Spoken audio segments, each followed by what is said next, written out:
After about 1 month in the hospital, I was getting worse. The doctors told me there was no chance for me to recover and discharged me to make arrangements to die. After I was discharged from the hospital, I went back to the monastery where the other monks cared for me. I grew weaker and weaker and was lapsing into unconsciousness. I learned later that I actually died for 3 days. My body decayed and stunk of death. My heart stopped beating. My body was prepared for cremation and was put through traditional Buddhist purification rites. Although I faded away in my body, I remember my mind and spirit were fully alert. I was in a very, very powerful storm. A tremendous wind flattened the whole landscape until there were no trees or anything else standing, just a flat plain. I walked very fast along this plain for some time. There were no people anywhere. I was all alone. After some time, I crossed a river. On the other side of the river, I saw a terrible, terrible lake of fire. In Buddhism, we do not have a concept of a place like this.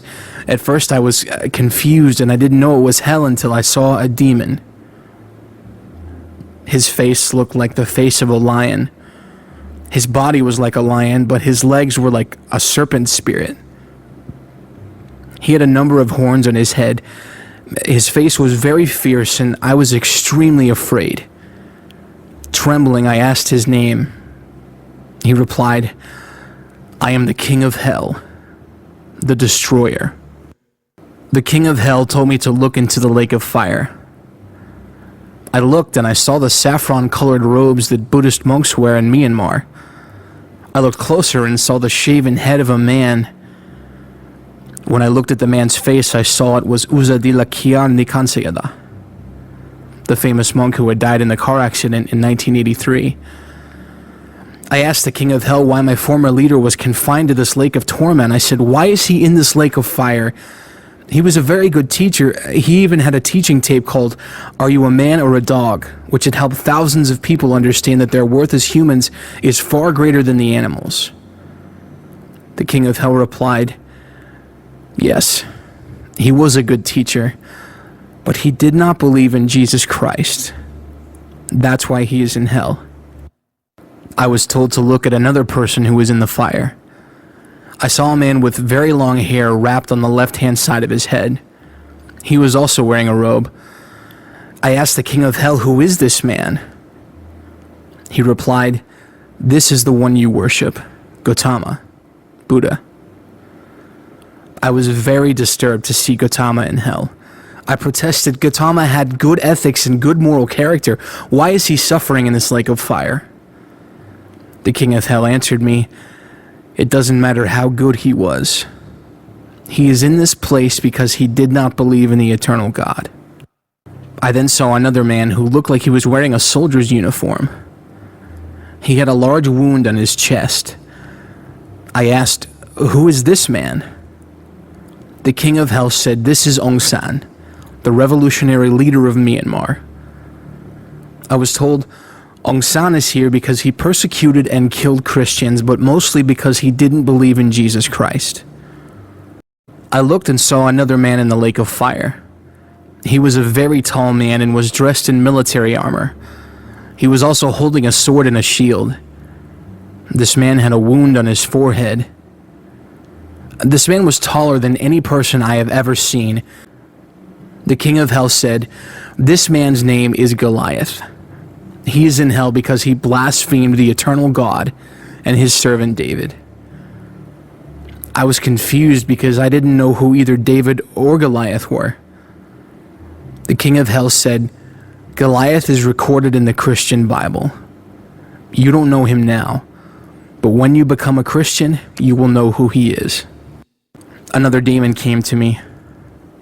I also saw a being whose job is to stoke the fires beneath the lake of fire to keep it hot.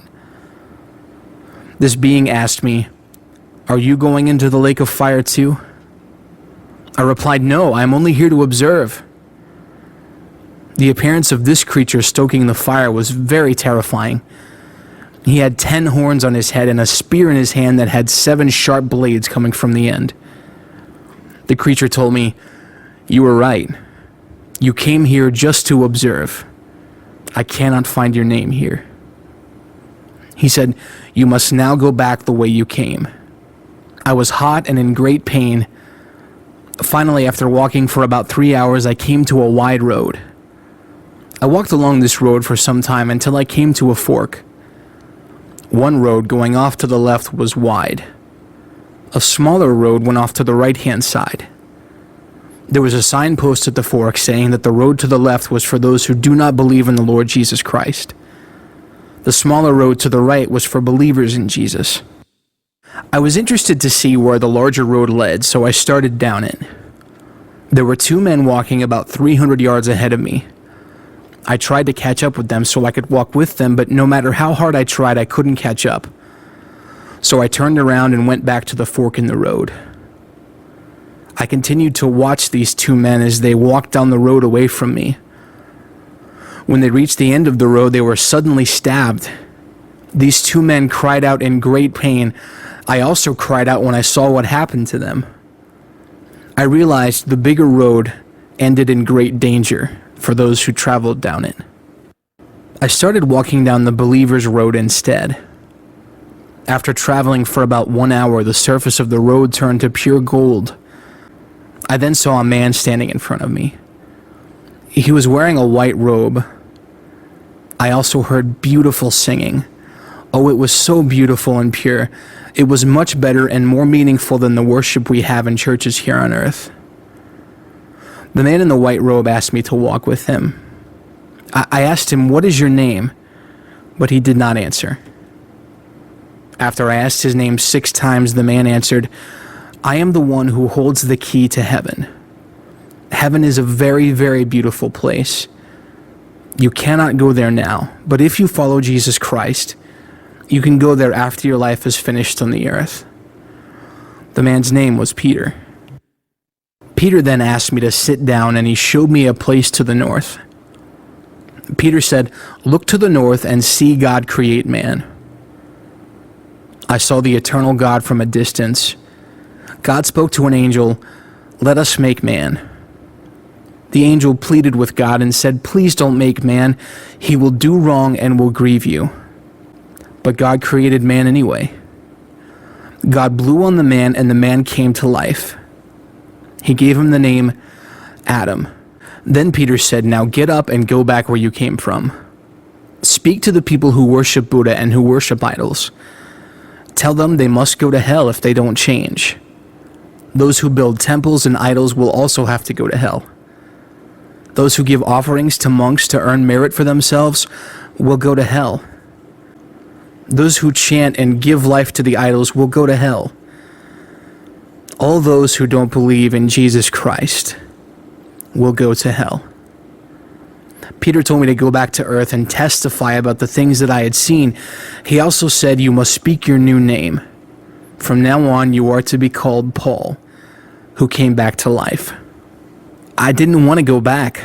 I wanted to go to heaven. Angels opened a book. First, they looked for my childhood name in the book, but they couldn't find it.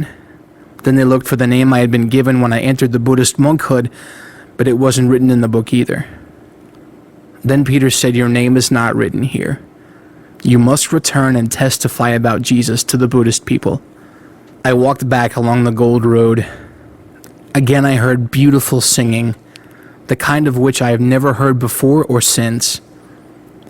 Peter walked with me until the time I returned to earth. He showed me a ladder that reached down from heaven to the sky.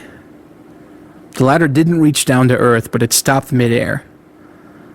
On the ladder, I saw many angels, some going up to heaven and some going down the ladder. They were very busy, and I asked Peter, "Who are they?"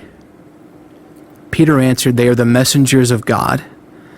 They are reporting to heaven the names of all those who believe in Jesus Christ, and the names of those who don't believe." Peter then told me it was my time to go back. The next thing I was aware of was the sound of weeping. I heard my own mother cry out, "My son, why did you leave us now?"